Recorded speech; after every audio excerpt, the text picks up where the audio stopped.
debating whether or not I should do a web story. I'm like, how are you debating this? Good morning, everybody. And Tom, as soon as we can get him up on the screen here, we'll get started.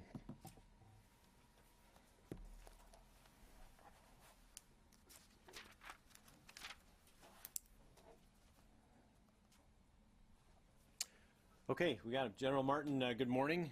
Want to make sure we can hear you and you can hear us.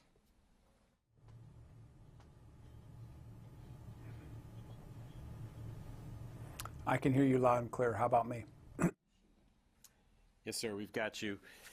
Ladies and gentlemen, pleased to be joined today by Major General Joseph Martin. He's the CGIFLIC, the commander of the Combined Land Forces Component Command for Operation Inherent Resolve, coming to us today. Sir, I assume you're in Baghdad, is that right?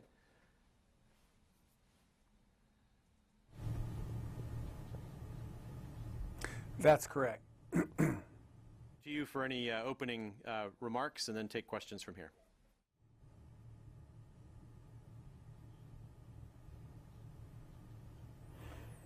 Okay, good morning. I'm Joe Martin. I'm the commander of the Combined Joint Forces Land Component Command, which includes all the coalition ground forces in Iraq, and I also command the 1st Infantry Division out of Fort Riley, Kansas, which means I'm a Big Red 1 soldier. As we celebrate our Army's 242nd birthday, I want to congratulate the Iraqi security forces on their tremendous progress against ISIS. The fight to liberate Mosul from ISIS brutality has been hard fought and long. It cost the lives of many brave Iraqi security forces personnel and many innocent civilians. The coalition honors the sacrifice of every single soldier and civilian lost in the fight to free Iraq from a brutal enemy. However, that fight is not over. Many Iraqis remain under the domination of ISIS terror. The coalition stands united side by side with the Iraqi government and the people. We will continue to support them until all the Iraqis are liberated and the country is free to choose its own future. Since last October, the ISF have liberated hundreds of thousands of civilians in Mosul, and life is returning to normal in portions of the city. I recently walked the streets of East and West Mosul, and I saw for myself that markets and their businesses are reopening. Civilians are moving around the city and living their lives.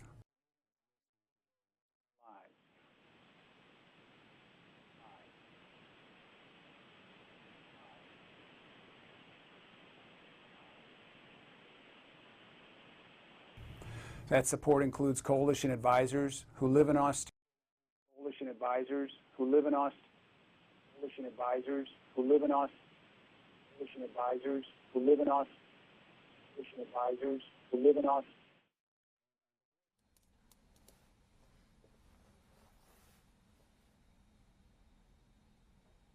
Defeat this threat. There is still tough fighting ahead, and the coalition will go anywhere the Iraqis go. The military defeat of ISIS in Iraq is inevitable, and we will help the Iraqis achieve that. It's incredible to see the progress the Iraqis have made, liberating over 3 million civilians in the last 2 years and freeing a city the size of Philadelphia. The ISF have taken the fight to the enemy and sacrificed their blood for the people of Iraq. I'm honored to serve by their side in this endeavor. We know that victory in Mosul is not the end, as there's still tough fighting ahead. But with that, I'll be happy to take your questions. Carla Babb from Voice of America. Hi, General. Thanks for doing this. First, I just want to do a little housekeeping question for you. How many U.S. troops do you have in Iraq serving underneath you?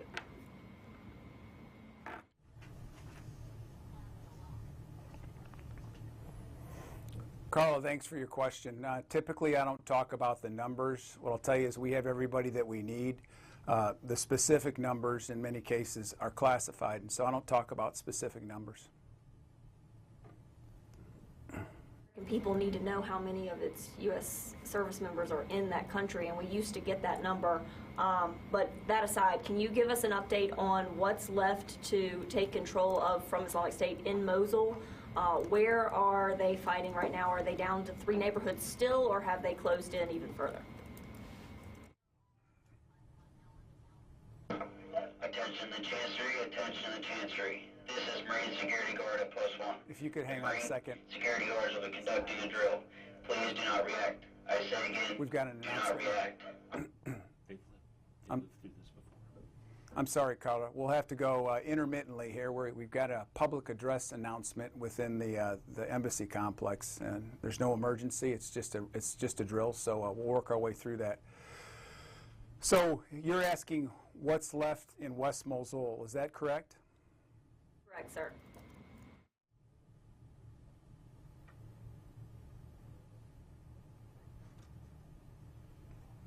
Okay. So what's left in West Mosul is one district in Old Mosul itself. So if you're familiar with the layout of West Mosul, the ISF are on the boundaries, the western boundaries of the Ashifa district. And once they clear the Ashifa district, they'll have the Old Mosul remaining. And so it's those two principal areas that remain. The ISF continue to progress each and every day. We stand by their side, providing them joint and coalition fires, and their progress has been steady. It's tough fighting. It's slow from time to time, but it's metered by the diversity of the terrain and the stiff resistance they face or they don't face. But each day there's progress. Quick follow-up.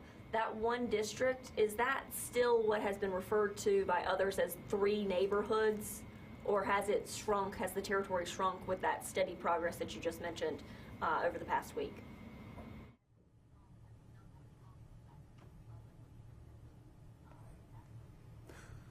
So I think what you're talking about is the 2 other districts, 3 districts. I can't tell you, Carla, exactly what you're talking about. They just recently cleared Sinjali, which is the northernmost portion that was recently cleared, and then Bab Sinjar. And so as the Iraqi security forces continue their operations, they've got Ashifa district, which is across from both of those districts as they move east towards the Tigris. Okay, next to Idris Ali from Reuters. Sure. If in terms of a timeline, what are you thinking in terms of completely clearing out Mosul? Are we thinking next couple of days, weeks? It seems like it's, almost there, but not there completely.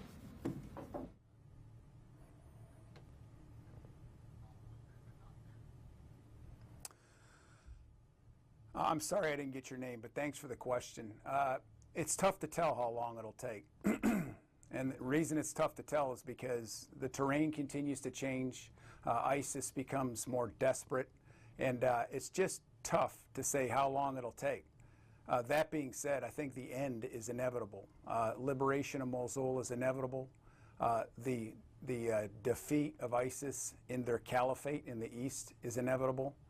And things returning to normal is inevitable as well. Okay, next to Ryan Brown from CNN. Hello, General. Thanks. I just had a question on kind of after Mosul. You made it very clear that Mosul will not be the end by any stretch of the imagination in the ISIS campaign. What is kind of seen as the next key target of opportunity after Mosul that ISIS still controls? I mean, what is considered kind of the biggest threat that ISIS still controls, and where do you see kind of the campaign progressing to?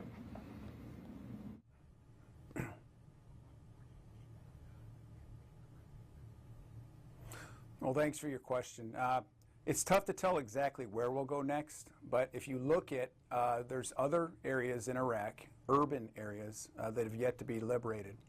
And so lots of work to do. The city of Tel Afar comes to mind, the city of Hawija, and then when you move down to the Euphrates River Valley, you've got smaller cities, but still cities nevertheless of Riyana, Ana, Rawa, Al-Qaim, and Husayba along the border of Iraq and Syria.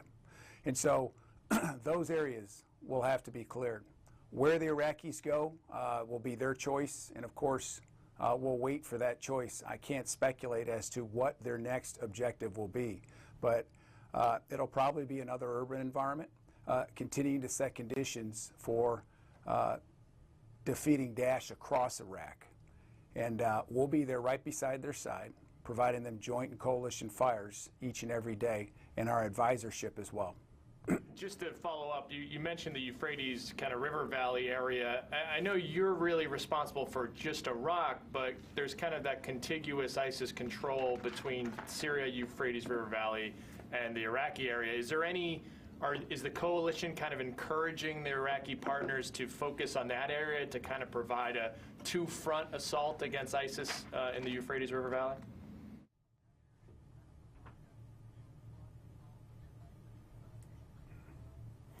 Well, you bring up a great question.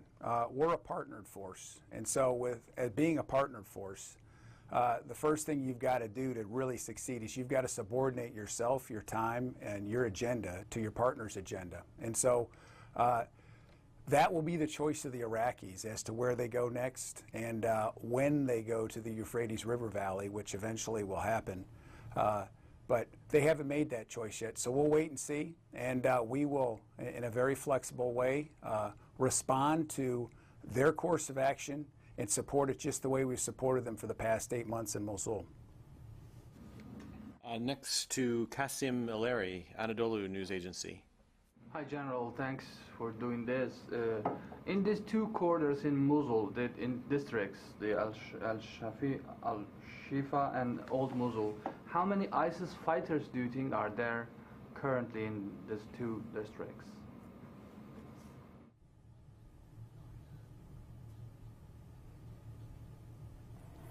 Okay, I wish I could tell you how many fighters are left. With regret, I tell you that ISIS is not cooperating with us on telling us how many they have left. But that being said, we have estimates, but they're only estimates. And so the one thing I could tell you about the number of ISIS fighters that exist in West Mosul is each and every day those numbers decrease with each and every yard that the Iraqi security forces take. And it's a matter of time till we'll be down to 0 in West Mosul, and the government of Iraq will be talking to you about the liberation of Mosul as a whole. We know that after the clearance of the city, the hold force will take over certain, the area to stabilize and secure the area. Are they currently in place, or how is it going in terms of the hold force, the tribal forces, and even the tribal militias and so on, police forces that you trained?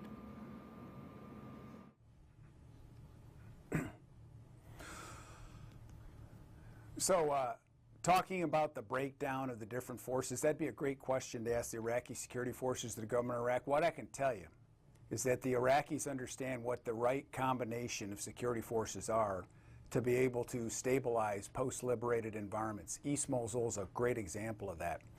There's a combination of security forces that exist over there under this leadership of one single general officer who oversees that so that they can continue to secure the environment and allow the essential services to continue to flow in. And so they've got the right recipe for that. We don't know exactly how they're going to do that in West Mosul yet, but they've got the resources to do it. And based on what I've seen in East Mosul, I got a high level of confidence that they'll have the right hold forces in place. Thank you. Okay, Courtney Cubey from NBC News. Hi, General Martin. So you mentioned that there are several other cities and areas in Iraq that would still need to be cleared out of ISIS, but I know when the Mosul campaign first started, there was a lot of talk about how this was, one of these last major fronts that ISIS has in Iraq. So once Mosul is cleared, do you anticipate that the U.S. presence in Iraq may be able to draw down a bit? And then can you give us any sense of, I know you can't talk about specific numbers of ISIS that may be in Mosul, but do you have any sense of how many hundreds or thousands of ISIS fighters may be in Iraq as a whole outside of Mosul that you would have to face after the Mosul campaign is over?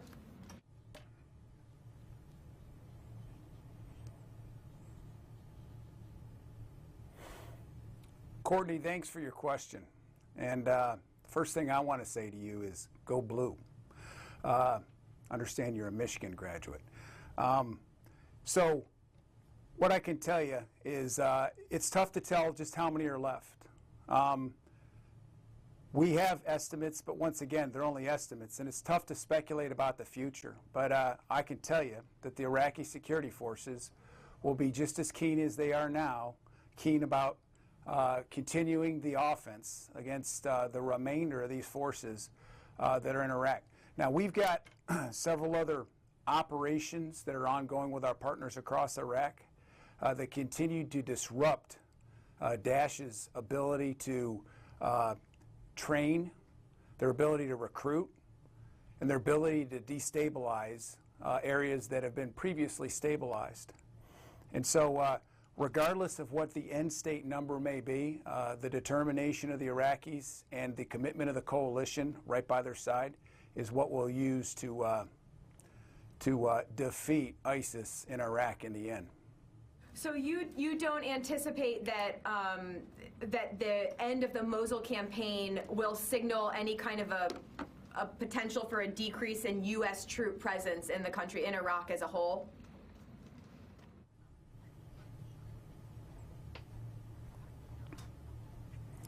Courtney, I really can't speculate about the future. That's all that would be. What I'll tell you is our mission hasn't changed, and I don't anticipate it changing, and we'll be there right by the Iraqi side supporting them. Just say, go blue, and it's totally our year for football this year. So I'm putting that on the record for everyone in here. It's our year. Okay. Thank you. Corey, Stars and Stripes. Hey, sir, I want to ask about what's left in Mosul. What are you seeing ability-wise from the remainder of the ISIS fighters there? Are they able to launch large-scale counterattacks? Are they still using VBIDs? It seems like they've been, kind of pinned down for a while. So how capable are they of, reinforcing themselves and such?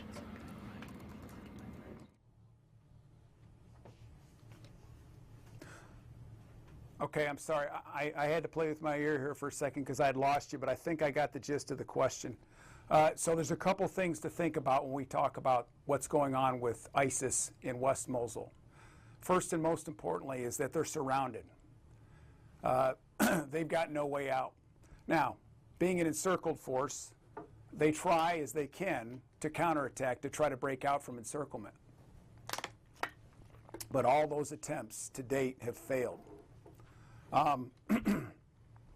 Exacerbating the situation for them is when I came here 8 months ago, they had capability that was very large.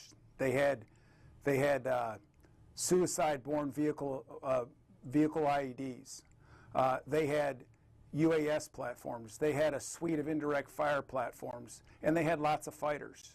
But over time, we stripped away their capabilities of those networks, and so they've gotten smaller and smaller in size and capability. And when that happens, they start running out of options. And so they're basically fighting now with rifles, machine guns, snipers, and of course the endless or limitless exploitation of the human element in Mosul. Those are their weapons right now. That's all they've got left. And the Iraqis.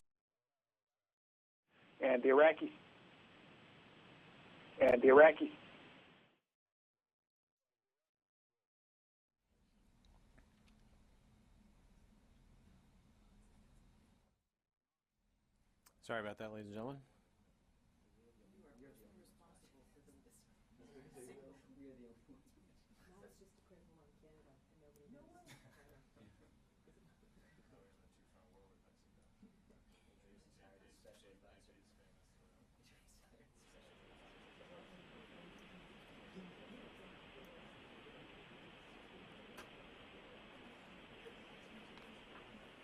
Okay, sir, I think we got you back again. Sorry about that. Question.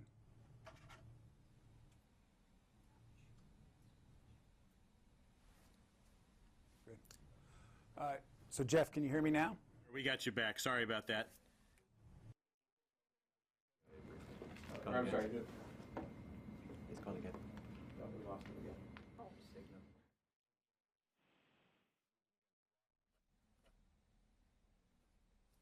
Actually, you had the floor, I think. Yeah, sorry about that.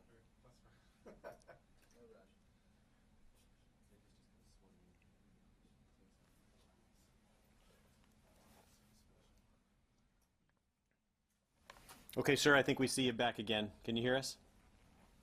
See you back again. Can you hear us? Again, can you hear? About me. I just wish.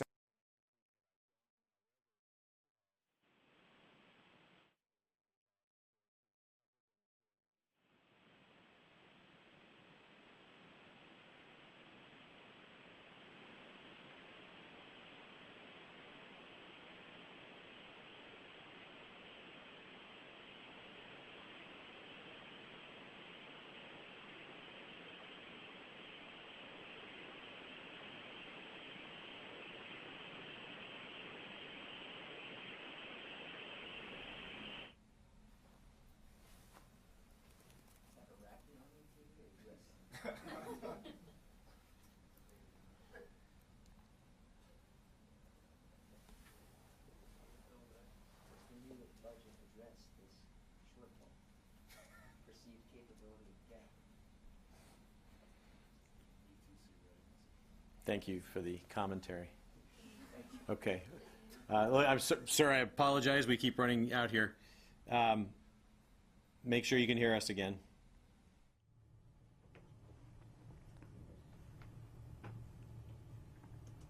I can hear.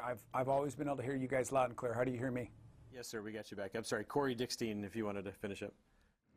I just wanted to verify what I think you were saying when you cut out the first time. But you were saying that they're basically down to just rifles, sniper rifles and that kind of thing. They don't have V-bids or any of that capability anymore.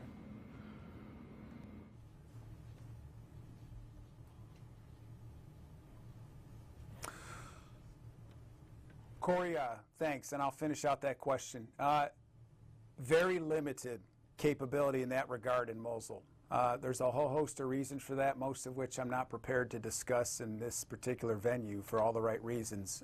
But they're basically down to rifles, grenades, some anti-tank weapon systems, machine guns, and of course, most importantly, that needs to be reported, their endless or limitless exploitation of the human element that remains under their tyranny and oppression in West Mosul. Is it possible that there could be a VBIED somewhere? Absolutely, but they're very limited in that capability. And the reason is because between the Iraqi security forces protecting themselves and the coalition's joint and coalition fires, we've stripped them of those capabilities. So all they've got is rifles and other things that I mentioned. Does that answer your question? It does. Thank you, sir. Okay, Kimberly Dozier, Daily Beast. General, thanks for doing this. Can you expand on the limitless exploitation of the human element? Also, give us an update on the use of airborne IEDs, drones. And there was an arrest, or there was a notification by the Treasury Department that 2 ISIS followers involved in WMD have been put on notice. Can you give us an update on the use of WMD against Iraqi or your troops inside Iraq?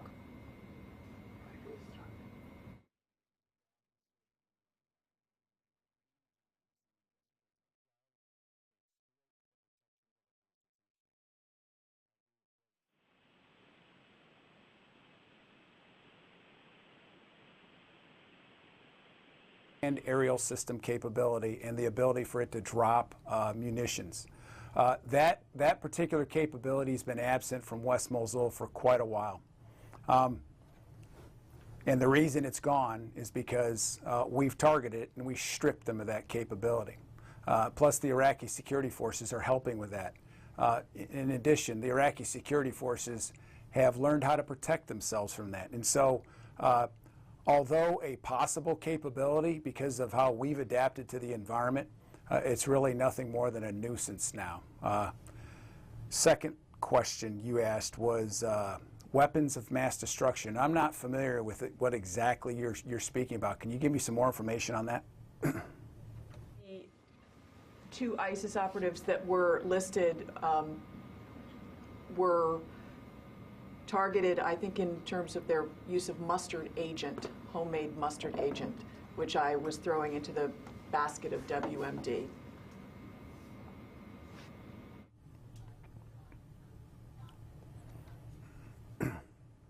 Okay.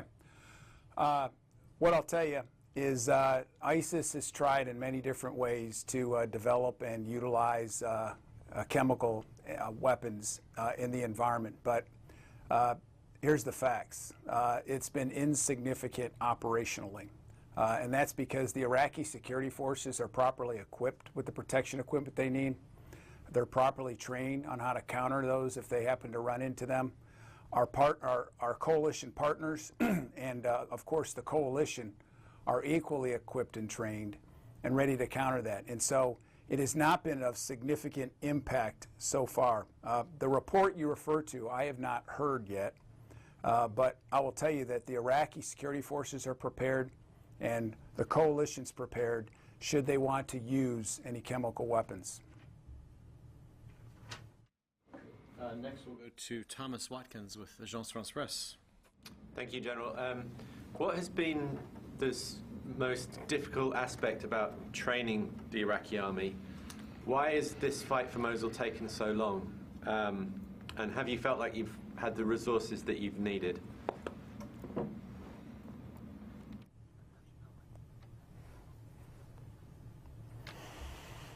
I'm going to ask, thanks, Thomas. I'm going to answer your second question first. I've got all the resources that I need. And I would like to respectfully take exception with your assertion that Mosul's taken too long. Let's review the bidding on something for a second. And please accept my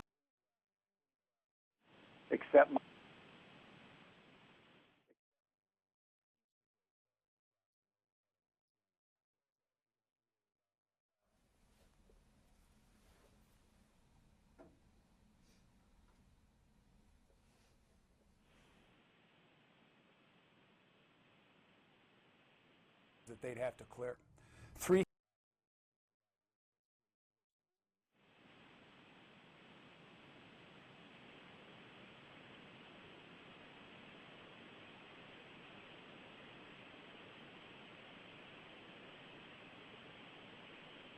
Can you hear us? As they do it, use the civilian population the way they want to. And I'm going to give you a small story about that. You can't hear me anymore? We had lost you. You were starting to say something great. You had said, let me respectfully take exception with that assertion, and we lost you right after that. Would you mind restating that?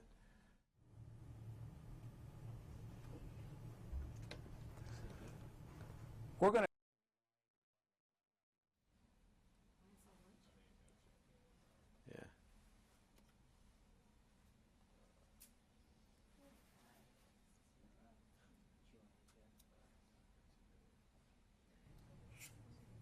Can you guys hear me now? Yep. Yes, sir. We got you.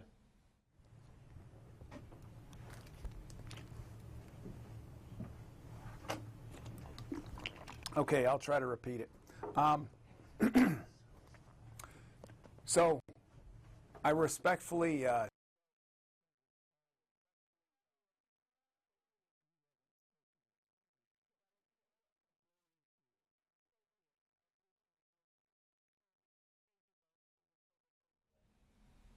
Tom, can we just do phone?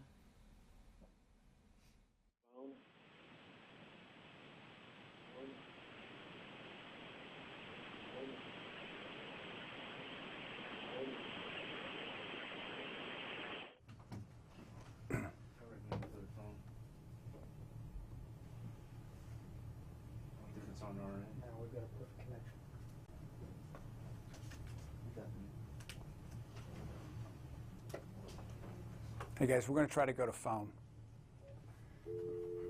This is this one though, you said.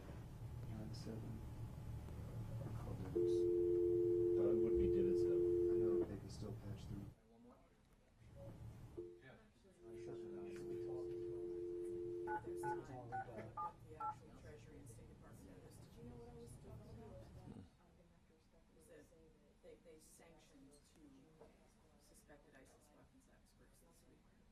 Yeah.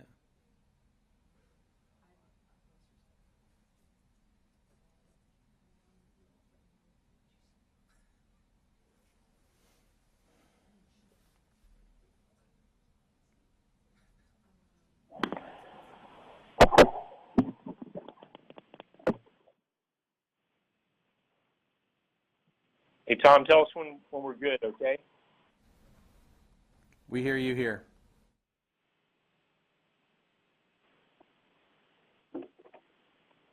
Okay, we're back live.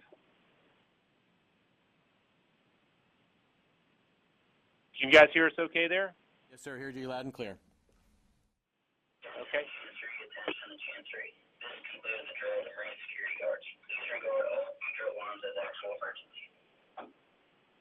Okay, we audio only. Should be good. Audio only right now, sir. So we're not going over. Okay. Is it Tom? Yep. Would you like me to ask a question again?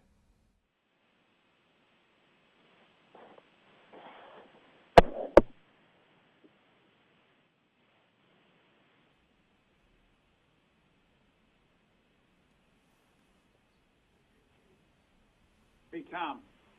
We hear you. Okay. So you lost me at, I respectfully would like to reject your assertion, correct? Correct, sir. Okay.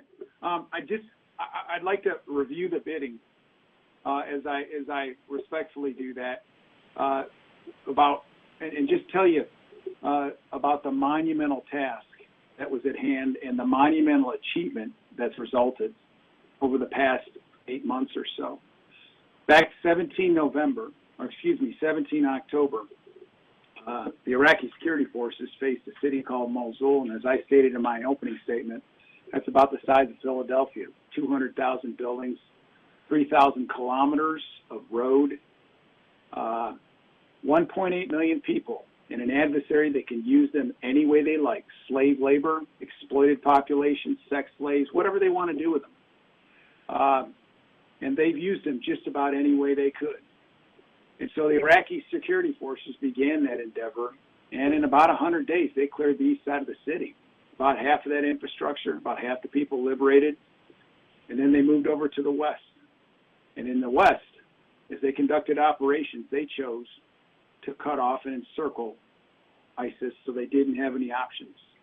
And so in doing that, it made ISIS much, much more desperate.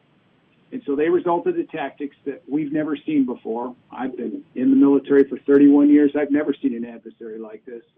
And I've never read about an adversary like this that exploits the population the way that they have.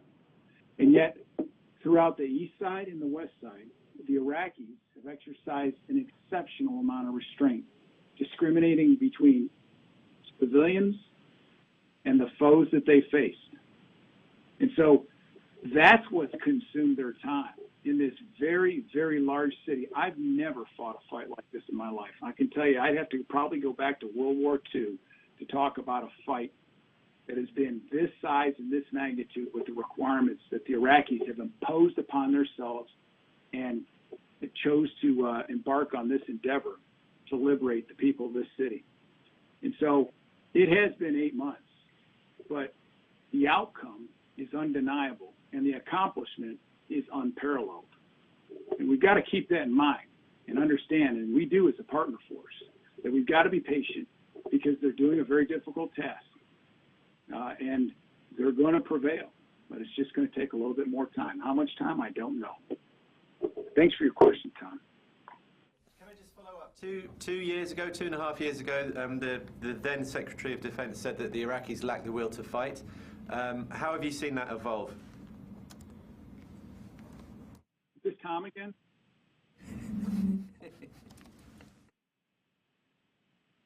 Okay. Tom, here's what I'll tell you. This is my 5th deployment to Iraq. I fought against them in Desert Storm. I've fought side by side with them as a partner, and now I'm fighting by, with, and through them as a partner. And what I can tell you, they got plenty of will to fight. I watch it each and every day when I go battlefield circulate, and I watch them in operations.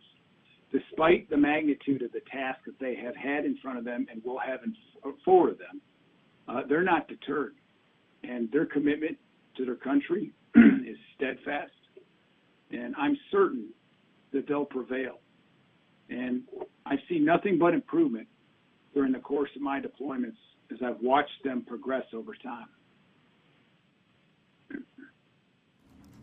Okay, Lucas Tomlinson, Fox News.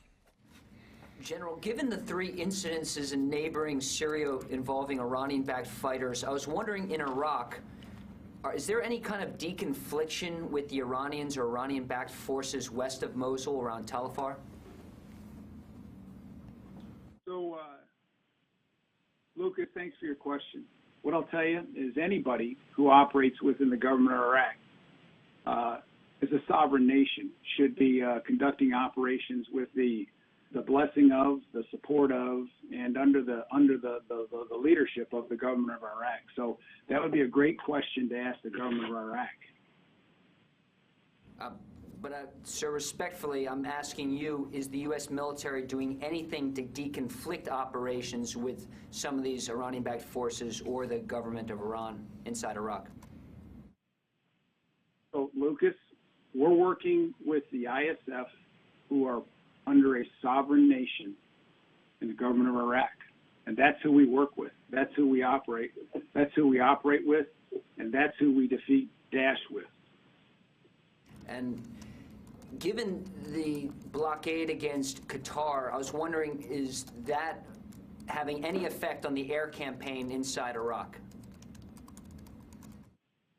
Lucas, there's no change to my mission here, and I have all the resources that I need to conduct my mission here. And are those resources arriving on time when you'd like them, or have those resources been slowed in any way, General, because of what's happened in Qatar? Lucas, I've noticed no metering, no change in the way that we conduct operations. Our operations are principally based on the tempo of our partners who we support each and every day. Here's what I tell you. We've got a full suite of capabilities here. And, you know, sometimes there's weather, sometimes there's other factors that may delay those capabilities. But because of the diversity of the capabilities that this great 23-country coalition brings to bear, we've got a lot of flexibility to apply one asset where one might be problematic. But I have seen absolutely no impact in the metering and the way we're conducting operations. We have the capabilities and the resources that we need. Okay. Louis Martinez, ABC News. Hi, General. A quick question about the role of your mission, how it's going to evolve after Mosul and after any other conflicts that you have there inside Iraq. Do you envision a transition to a different kind of training or advise and assist mission with the Iraqis as they also transition away from direct combat? Louis, it's tough to tell. What I'll tell you is it's tough to tell what's going to happen in the future. I'd be speculating. What I can tell you that's going to happen is we're going to continue to do what we're doing right now, and that's advise, assisting, and enabling the Iraqi security forces. Where we go in the future is a matter of discussion between two sovereign nations and the coalition, but I can't tell you what that will be because we don't know what the future holds. We'll also continue to train the Iraqi security forces as we support them, just like we have so far. I mean, I don't know if I said this early in this presentation, but we're at about 66,000 people trained so far in our partner capacity building sites, and we continue to do that each month. So if I could just follow up, so for the hold mission that's going to take place in Mosul, in West Mosul, the forces that are moving in there are already specifically trained for that mission, correct? And what kind of, what actually do they do when they're in the hold mission? Well, the answer to your question is yes, they're trained. But what they do specifically, I'm not going to go into exactly what they do, but it's a very strong presence so that they can make sure that good order remains. There's no destabilizing effects that could potentially occur. Opportunities coming in to take advantage of the nascent post-liberation environment. And over time, that security force changes based on the assessments of the stability in that particular environment. And in some regards, we're seeing that in other places in Iraq. I won't be specific as to where you have less individual elements and more local elements securing that area, but you meter that over time. And the Iraqis understand how to do this, and we advise them on how to do this. And they're arriving at the right solution. You know, I haven't had a great chance to talk about East Mosul, but East Mosul has just rebounded and beyond my expectations. I was amazed when I saw the resiliency of the people on the east side of the city. I've been through it multiple times, and comparing the different times that I've been through there, I've been amazed at how much improvement there is each and every day. And we're starting to see that on the west side of Mosul, right behind the forward line trace of troops. You're seeing the UN organizations rallying from around the world. You're seeing the government of Iraq. You're seeing the local citizens rebuilding their homes, rebuilding their businesses, cleaning up their streets, filling in the holes, the scars from war. They're filling them in right behind the fight. It's the most amazing thing to see. And I talk to my partners often when they've had a tough fight. I remind them, if they can, to go take a look on the south side of West Mosul. Go take a look at the east side of Mosul, and you will see the environment that you delivered to the people with your steadfast commitment to the defeat of this horrible, despicable enemy. With that, the queue's empty. Any follow-ups, anybody? One from Kimberly Dozier. Sir, apologies for my improper use of terminology earlier.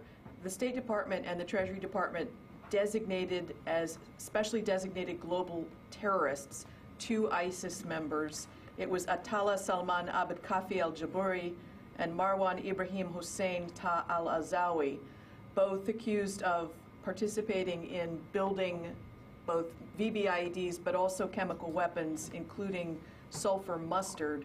And it seems to indicate it's an ongoing process with factories still in use. So are you seeing that kind of an operation, and are you moving to disrupt it?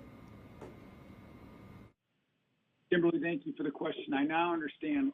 We just had a bad connection. I didn't hear you. It wasn't you. It was my bad and a bad connection. But what I'll tell you is, as we continue to liberate areas, we're finding that ISIS was very creative in trying to create their own weapons, many different weapons of many different types. And that's helped inform us as to what we'll see in the future in other places that we go. And of course, we share that with our partners. We share that with the members of the coalition so that we're better informed. I will grant you that they were very creative. But despite that creativity and despite the evil intent of these weapons as they produce them, they haven't been able to prevail. And so the outcome in Mosul is inevitable, and I think we'll continue to follow suit with that as we continue to move through the rest of Iraq. Thank you.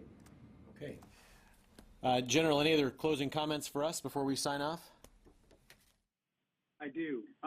So this is my last Pentagon press corps brief as the CJFLIC commander. And so I want some important messages for hopefully those that stayed around to hang around. And Courtney, go blue. That's my first message. Second one, I'm extremely proud of how the coalition has been so united and determined to defeat ISIS in Iraq. As I said previously, a more stable and secure Iraq means a more stable region. More stable region means that we're all going to be safer at home. Everybody in this 23-country coalition gets it, and we are galvanized and focused because of it. I'm also humbled by the selfless service of the men and women who make up the coalition, the people that make the sacrifices to come over here, and the quality and talent that these countries have selected is absolutely amazing. You ought to meet some next time you all are visiting over here. And then, of course, I'm also impressed about the undeniable, sustainable success of the Iraqi security forces over the past 2 years. Thinking just a little over 2 years ago, Daesh was at the gates of Baghdad, about to seize the capital, and how much they've turned it around, liberating 3 million people, tens of thousands of square kilometers liberated, in hundreds and hundreds of cities. It's an amazing accomplishment. My last point. I want to thank you for what every one of you do. Because I've been asked a question from time to time, what keeps you up at night? And I think I'll surprise you with my answer. What keeps me up at night is before I go to bed at night, my wife and I talk. And I say, so what did you hear about Iraq today? And when she says nothing, it really concerns me. You can make a difference and tell our story. Because there's an amazing story happening right over here, and it has impact. If you believe what I just told you, it has impact for each and every one of you, no matter what country you come from. That's why there's 23 coalitions over here. That's why the Iraqis are so committed like they are. We get it. Please tell our story. God bless you all. Thank you, sir. Thank you, everybody.